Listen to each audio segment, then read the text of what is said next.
Hello students, आज हम enzymes activity के बारे में पढ़ेंगे। एंजाइम्स क्या थे? प्रोटीन्स जो हमारी बॉडी के अंदर होने वाले रिएक्शन, मेटाबॉलिक जो भी रिएक्शंस हैं उनको कैटेलाइज करते हैं, यानी उनका स्पीड बढ़ाते हैं, रेट ऑफ रिएक्शन इंक्रीज़ करते हैं, है ना। अब क्या एंजाइम कब कितना इंक्रीज़ करेगा या डिक्रीज़ करेगा, उसको कोई फैक्टर अफेक्ट करता है या नहीं करता, या कैसे भी कंडीशन हो वो सेम ही स्पीड में काम करेगा, इसको हम स्टडी करते हैं। कल हमने देखा था कि टेम्परेचर चेंज होने से रेट ऑफ रिएक्शन चेंज होता है ना। चलिए,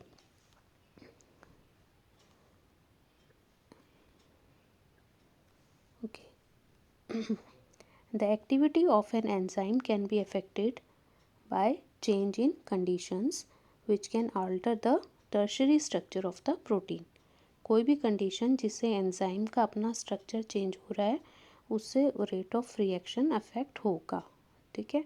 और ये कंडीशंस कौन कौन सी हैं? टेम्परेचर, पीएच, सबस्ट्रेट कॉन्सेंट्रेशन और binding of specific chemicals that regulate the activity, ठीक है। अब हम सबका अलग अलग देखते हैं क्या इफ़ेक्ट पड़ता है। एंजाइम के ऊपर टेम्परेचर और पीएच का एक जैसा इम्पैक्ट पड़ता है, ठीक है। उनका काम करने के लिए एक ऑप्टिमम पीएच और ऑप्टिमम टेम्परेचर की रिक्वायरमेंट होती है जब वो बेस्ट अपना काम कर सकता है। उस रेंज से लो या हाई टेम्परेचर या लो या हाई पीएच होगा तो उनकी एक्टिविटी पे अफेक्ट पड़ेगा, okay. So an enzyme shows its highest activity at a particular temperature and pH, which is known as the optimum temperature and optimum pH। Best जिस highest activity जब show करता है तो वो ऑप्टिमम लेवल पे करता है, और इससे कम या ज़्यादा अगर होगा तो दोनों कंडीशन में उसकी एक्टिविटी क्या करती है? कम हो जाती है, declines. Activity declines both below and above the optimum value, okay. ये सेम बात टेम्परेचर के लिए भी एप्लीकेबल है एंड पीएच के लिए भी एप्लीकेबल है, क्लियर है। लो टेम्परेचर पे क्या होगा? लो टेम्परेचर कम हो गया अगर टेम्परेचर तो it preserves the enzyme in a temporary inactive state, ठीक है। एंजाइम इनएक्टिव रहेगा। अगर हाई टेम्परेचर हो जाता है तो it destroys the enzyme activity because the proteins get denatured, ठीक है। लो टेम्परेचर पे इनएक्टिविटी टेम्परेरी है, लेकिन हाई टेम्परेचर पे ये प्रोटीन ख़त्म हो जाता है, डीनेचर हो जाता है, यानी इसकी शेप पूरी तरह चेंज हो जाती है जो वापस ठीक नहीं हो सकती। सो परमानेंट इनएक्टिविटी हो जाती है, ओके। अब ग्राफिकल रिप्रेजेंटेशन अगर हम इसको ग्राफ में शो करें, एंजाइम एक्टिविटी एक्स एक्सिस पे वाई एक्सिस पे दिखाया गया, और एक्स एक्सिस पे हम या तो पीएच ले सकते हैं या टेम्परेचर। दोनों में देखिए क्या आ रहा है? इन्वर्टेड पैराबोला आ रहा है। मींस जैसे जैसे पीएच इंक्रीज़ हो रहा है एक्टिविटी इंक्रीज़ हुई, यहाँ पर पीक आ गया, मैक्सिमम लेवल उसके बाद इंक्रीज़ होने से डाउन हो रहा है, ठीक है। सेम टेम्परेचर, जैसे जैसे टेम्परेचर इंक्रीज़ हो रहा है रेट ऑफ एक्टिविटी इंक्रीज़ हो रही है। यहाँ पर पीक आ गई, मैक्सिमम लेवल यहाँ पर आ गया, उसके बाद वापस से डिक्रीज़ हो रहा है। तो ये इसकी क्या होगी यहाँ पे? Optimum temperature. ऐसे ये इसका क्या है? ऑप्टिमम पीएच, जहाँ पर ये maximum highest level of activity show करता है, उससे कम या ज़्यादा पे कम करता है, ठीक है।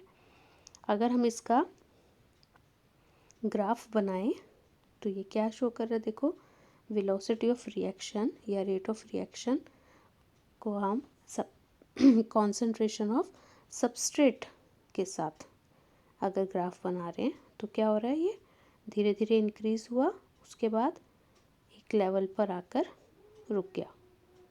यानी अब कितना भी सबस्ट्रेट का कॉन्सेंट्रेशन बढ़ा लो, जो स्पीड है वो इंक्रीज़ नहीं होगा, ठीक है।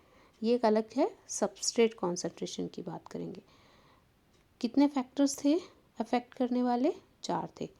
टेम्परेचर और पीएच दोनों का सेम तरीका है, सेम टाइप का ग्राफ आता है, देख लिया।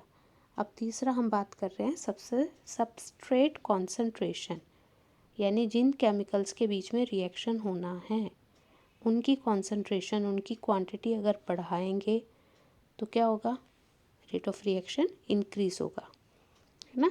लेकिन एक लिमिट है उसमें भी, उसके बाद क्वांटिटी कितनी बढ़ा दो रेट ऑफ रिएक्शन इंक्रीज़ नहीं होगा। यानी अगर 10 एंजाइम मॉलिक्यूल्स प्रेजेंट हैं तो वो 10 एक बार में 10 सबस्ट्रेट को ही लेके रिएक्शन करा सकते हैं। आप सबस्ट्रेट कॉन्सेंट्रेशन 10 की जगह 20 कर देंगे लेकिन एंजाइम 10 ही रहेंगे ना।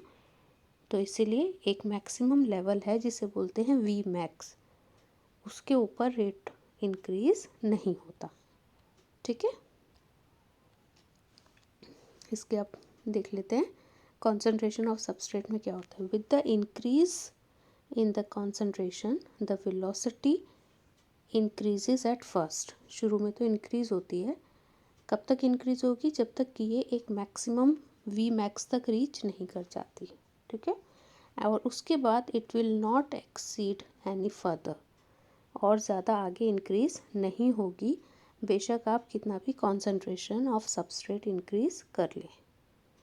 क्यों, क्योंकि उसके बाद सबस्ट्रेट तो ज़्यादा हो गया बट एंजाइम मॉलिक्यूल्स कम है। ठीक है, उनका मैक्सिमम है।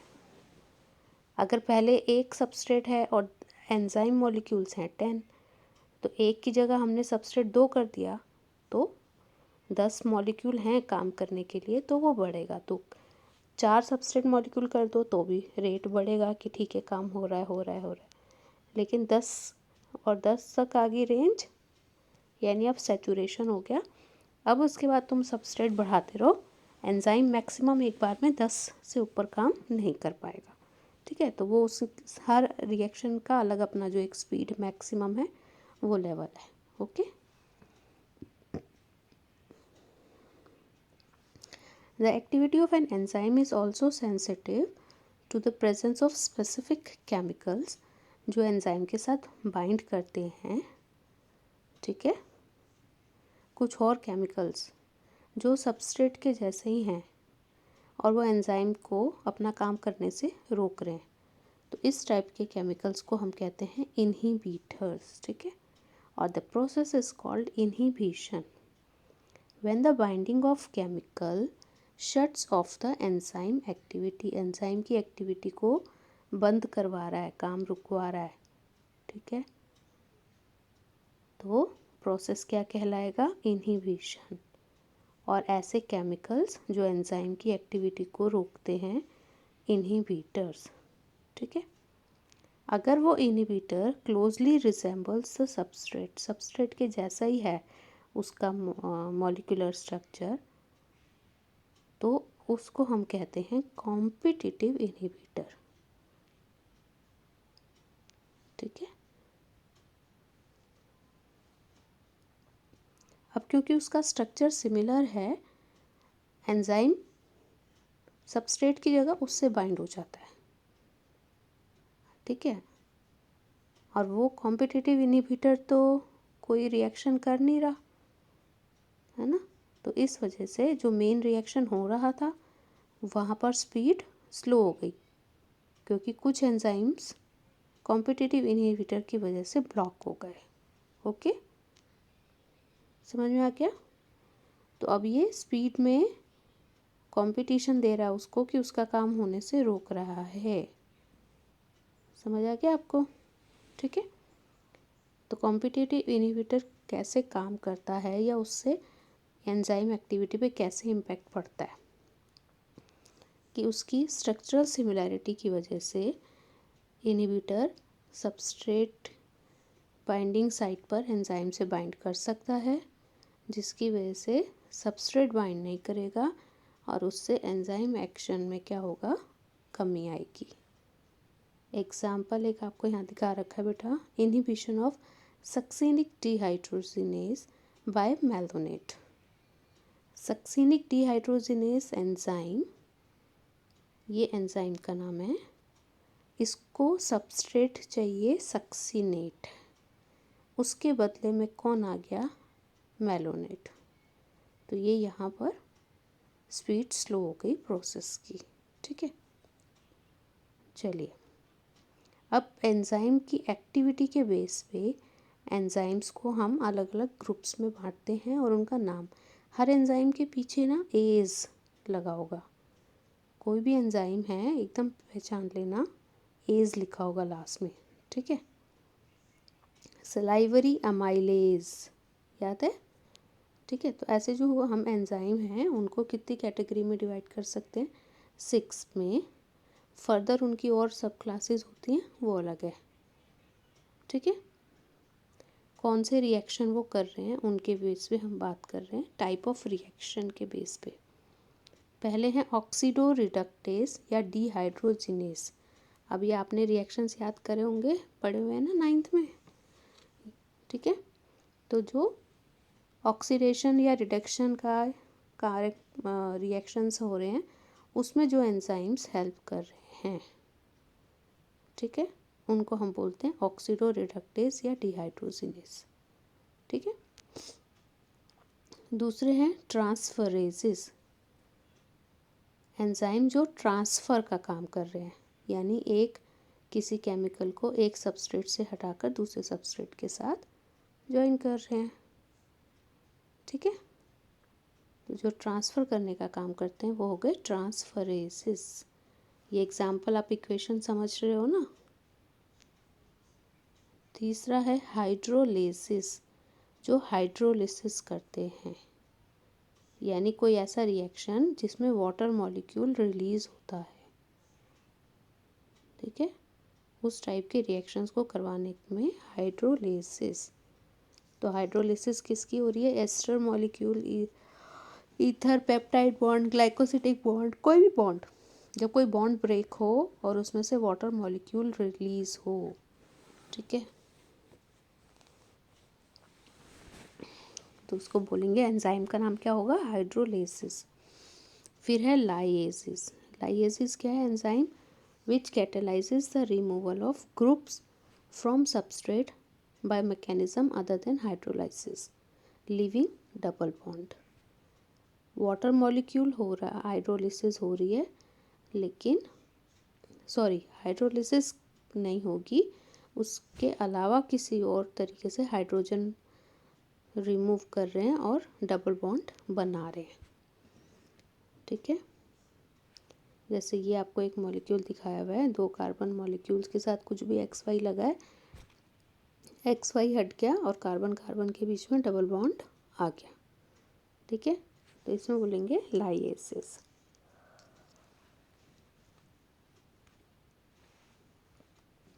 नंबर 5 है आइसोमरेसिस, आइसोमर बनाने का काम जो करते हैं। आइसोमर क्या थे, सेम फॉर्मूला लेकिन स्ट्रक्चर डिफरेंट है ना। तो वो आइसोमर बनाने वाले रिएक्शंस में जो एंजाइम काम करते हैं उन्हें बोलते हैं आइसोमरेसिस। और 6th हैं लाइगेसेस। लाइगेज होते हैं जो जॉइनिंग का काम कराते हैं, कोई 2 कंपाउंड्स की linking together, joining of 2 compounds. ठीक है, तो जॉइनिंग का काम कराते हैं लाइगेज। क्लियर हो गया। तो 6 टाइप के कैटेगरीज है एंजाइम की। अब एंजाइम्स को फंक्शन करने के लिए कुछ एंजाइम्स को कुछ हेल्पर्स की ज़रूरत होती है, कुछ दूसरे मॉलिक्यूल्स हैं जो उनको हेल्प करते हैं, उनको बोलते हैं कोफैक्टर्स। ठीक है, एंजाइम्स क्या हैं, प्रोटीन है, पॉलीपेप्टाइड चेन से बने हुए हैं, है ना। लेकिन बहुत सारे एंजाइम्स के पॉलीपेप्टाइड चेन के साथ प्रोटीन के अलावा कुछ नॉन प्रोटीन कॉन्स्टिट्यूएंट्स भी प्रेजेंट होते हैं, जिनको कहा जाता है कोफैक्टर्स। ठीक है, जो कि एंजाइम को फंक्शनली एक्टिव होने में हेल्प करते हैं। ठीक है, the protein portion of the enzyme is called the apo enzyme. ऐसे एंजाइम्स में जिनमें को फैक्टर्स प्रेजेंट होते हैं, उसमें जो प्रोटीन चेन है, प्रोटीन पोर्शन है, उसको हम कहते हैं एपो एंजाइम। ठीक है। अब कोफैक्टर्स भी अलग अलग टाइप के होते हैं। कोफैक्टर्स कितने टाइप के हैं देखो, प्रोस्थेटिक ग्रुप, कोएंजाइम एंड मेटालाइंस, अलग अलग पढ़ेंगे हम तीनों के बारे में। प्रोस्थेटिक ग्रुप्स क्या हैं? These are organic compounds and are distinguished from other cofactors in the fact that they are tightly bound to the apoenzyme। ठीक है, प्रोस्थेटिक ग्रुप्स क्या होते हैं? ऑर्गेनिक कंपाउंड्स होते हैं और एपोएंजाइम से टाइटली बाउंड होते हैं।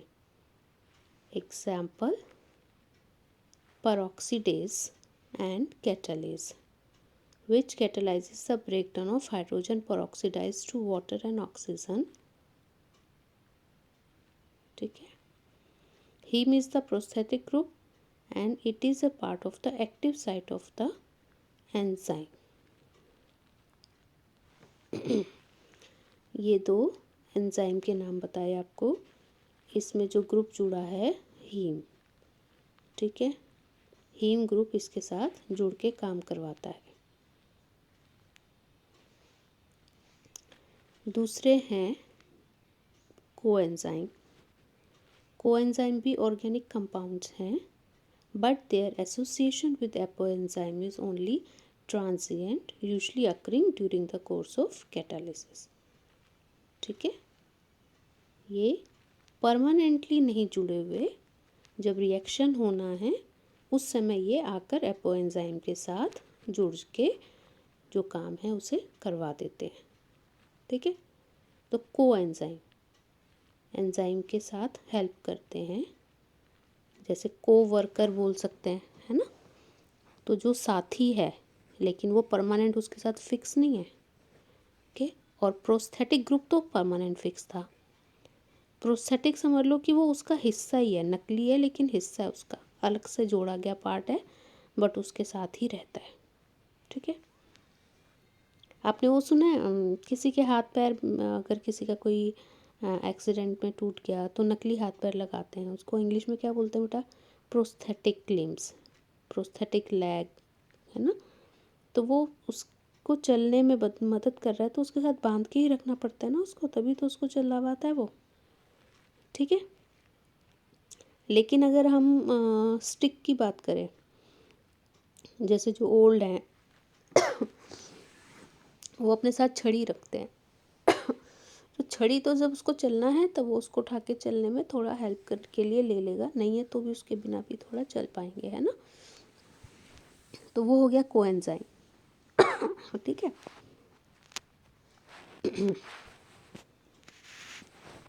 अभी जो कोएंजाइम है वो परमानेंटली नहीं जुड़े हुए, इसलिए सेम कोएंजाइम एक से ज़्यादा एंजाइम के साथ भी काम कर सकते हैं।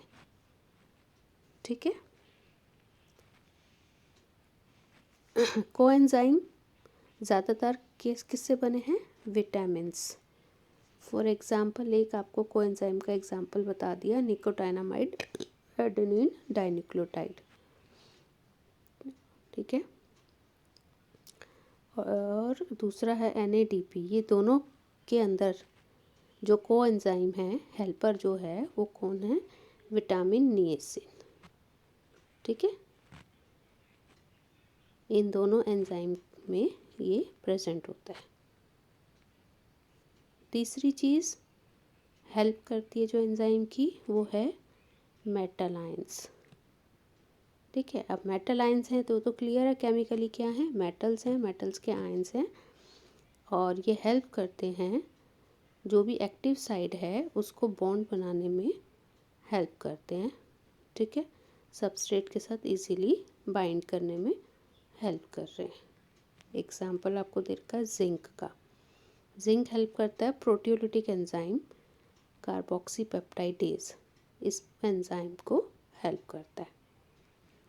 ठीक है, अब उसका अगर हमने कोफैक्टर हटा दिया, किसी एंजाइम का कोफैक्टर रिमूव हो गया तो उसकी कैटालिटिक एक्टिविटी ख़त्म हो जाएगी, यानी वो एंजाइम इनएक्टिव हो जाएगा कोफैक्टर के हटाने से। ठीक है, इसीलिए कोफैक्टर बहुत इम्पोर्टेंट हैं। ओके, क्लियर हो गया?